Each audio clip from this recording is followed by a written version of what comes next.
Have you ever wondered what games you should keep or you should lose? Find out here at Purge Reviews. Dakota is a area influence, area control type board game when you'll be playing in teams, or at least having little strategic alliances that you'll have through the game. Settlers versus Native Americans, and you're kind of gaining resources to create buildings that will give you individual powers.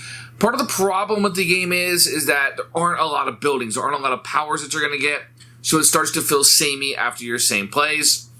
So when you play it a few times in a row, it's going to feel like the same thing. Now, the strategy in the game is going to come from what you build and which powers you have. And as you play through it a couple times, you'll want to mix things up to kind of see, okay, I like how this works, I like how that works for my play style and the alliances that you're going to have.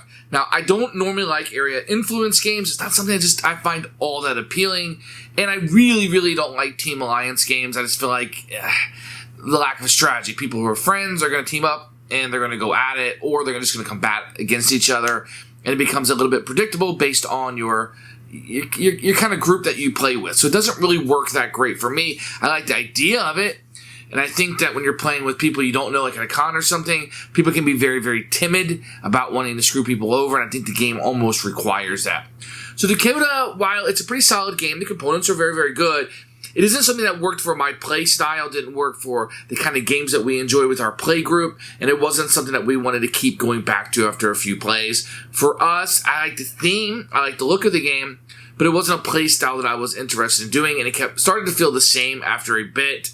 And it's a little bit of a longer game, so it wasn't something that was going to stay in our rotation, and for those reasons, it's going to be a purge for us. Now, there are going to be people who like this sort of game. I think something like Blood Rage might be a little bit better, but it's a little bit of an older game, but the theme is going to carry it for quite a while for people who are into this kind of theme, kind of like the cowboys and Indians, if you will, kind of aspect of the settlers and Native Americans in this one. And I think that constant kind of backbiting and going back and forth with your alliances is going to be appealing to a lot. For me, it's a purge, but I definitely think this is a solid board game in this box. Here's Dakota by 10 Key Games. It's got a Ticket to Ride style box on here. You're going to get some little screens. These are probably too small to mean anything. And it doesn't have any words on the other side to give you a player aid. You're going to get these player boards. Not the thickest of things, but they just kind of sit on the board. And they're double-sided. One for the Native Americans and one for the settlers. You're going to get a board here that will come out. It's going to be a pretty nice board that's going to fold out here. But it's going to be really just a place to put things on the board. So it's going to be, you're going to have tokens out here and you're going to be battling for these spots. But it's pretty big, as you can see, but it's pretty thematic with a little town over here and you got the water coming through. So that is fairly nice. You're going to get a rule book, which we'll take a look at in a few minutes. You're going to have any number of tokens. You're going to have some workers in different colors. You're going to have these buildings that will be built out in really nice cardboard. You're going to have the stands they put them on, but this is pretty much worthless. And you're going to have these little tokens and etc. that you'll be able to gain during the game. These are all very nice components. The insert is what it is. As you can see, there's not a whole lot of, it is. Here's the totems. The artwork is beautiful in this game. I really, really do enjoy that quite a bit. The tiles are thick. Everything is very, very nice as you're going through. There's enough here to play with 5 players of the different colors. And you got your money. That will look like this. And the different denominations are different sizes, which works out really well. So components are fantastic. So here's the rule book. You can see a picture from the box. As you open it up, you're going to get a little introduction here with the components with just a list, but you do have the picture of everything on this side, everything kind of laid out for you, and over on this page also. Over here, you're going to have a picture, a breakdown of what all the different sections are, etc. And then a gigantic picture of setup. It's numbered into where you want it to go, which is just fantastic. And then it breaks down what you're going to be doing on your turns. You got pictures here in the center. You got examples over here. Everything is very easy. It's not a very difficult game whatsoever. And you can see it's broken down fairly easily in here until the back of the book, which gives you a quick overview. Rulebook is really good. Maybe 15, 20 minutes. You'll be able to read through this and you'll be up and playing in no time.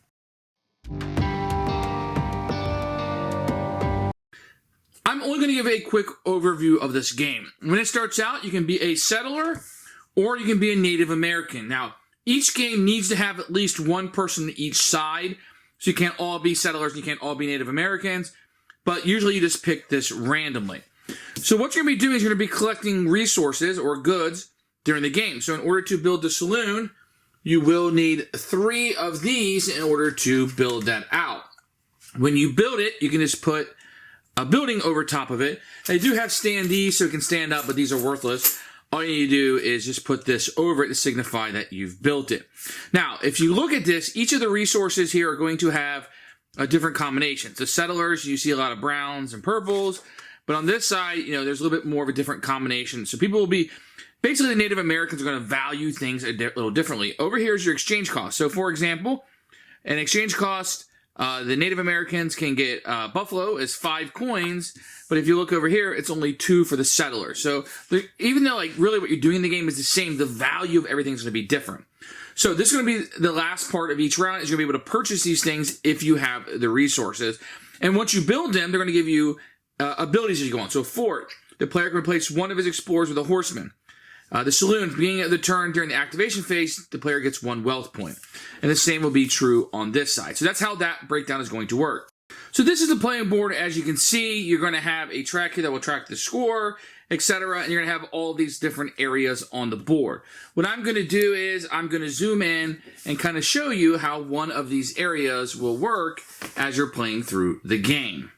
So I'm just going to give you a quick overview. So the first phase, what you're going to do is you're going to activate any of your buildings, and then you can place up to 3 of your workers out. And you can place them. So let's say you got these 2 places, although there's places all over the board. So let's say this place right here, you are a settler. You can place people on the settler side. Maybe you go 2 here, 1 over there, whatever you want to do. The next person will go, and they'll put their 3 out, and they're Native American, so they're going to go on this side over here. And you're going to do that twice. You're going to put out, if there's neutral players, you'll put them out in the second phase. But if you have more of these people, you always put yours out, and then the remaining is neutral. So it's 3 and 3 each time. And what you're going to do is whatever side has the most power. So these are going to be worth 1s. And there's some of these you can get that are worth more value. But in this case, I'm going to show you. There's 3 Native Americans here and 2 settlers. So right off the bat, the 2 settlers will leave the board, and you will not win this space. And then anybody here that is here on the Native American side will be able to gain these tokens. Now, if the tokens ever run out and there's more people here, tough toenails, you're not getting anything. Once these 5 are taken, between rounds, you'll refill up the bottom of these. And then once both are gone, other places on the board will activate. So that's kind of how you're going to get these. So in this case here, there's only 1 person, here, no Native Americans, so you'll be able to get the resource. Once again, you'll take those resources and turn them in for those buildings that I showed you earlier. Now, this will continue for a number of rounds based on the number of players. When that is over, you'll add up your victory points. Whoever has the most victory points is the winner. Now, where the trick of the game is that there's going to be alliances made. So in order to beat the Native, say you're settlers, in order to beat the Native Americans at a certain location, you may need to work together with other people. So maybe you can get 1 here, 1 here, and 1 here, but it will require you guys to build short-term alliances. Or maybe you'll screw over your alliance. And the Native Americans will be doing the same thing, kind of creating short-term alliances. Maybe this round they'll be doing things on their own, but you want to be careful. It's not a cooperative game or even a semi-cooperative, but you want to be careful about those short-term alliances, not really screwing people over, because you need them to work with you as you're going through. Because you also want to have more here than the other Native Americans, so you can get first dibs on whatever it is that you need. As you can see, some of these locations will have different resources you can pull from. They're not always all the same. And that's how that will go for the number of rounds based on the number of players, and then whoever has the most victory points is the winner. Who should buy this game? Anybody doesn't mind like team alliances and strategy. Maybe you like diplomacy. Maybe you like something like the Game of Thrones board game where you're having those short-term alliances coming in and fighting off where you have to do something collectively, but you also want to get your own goals established. There's resource management and building the buildings and what unique powers you're going to get. That's very interesting. Overall, there's a lot to like here, but the package together did not fit together for us personally. It'll be a purge for us.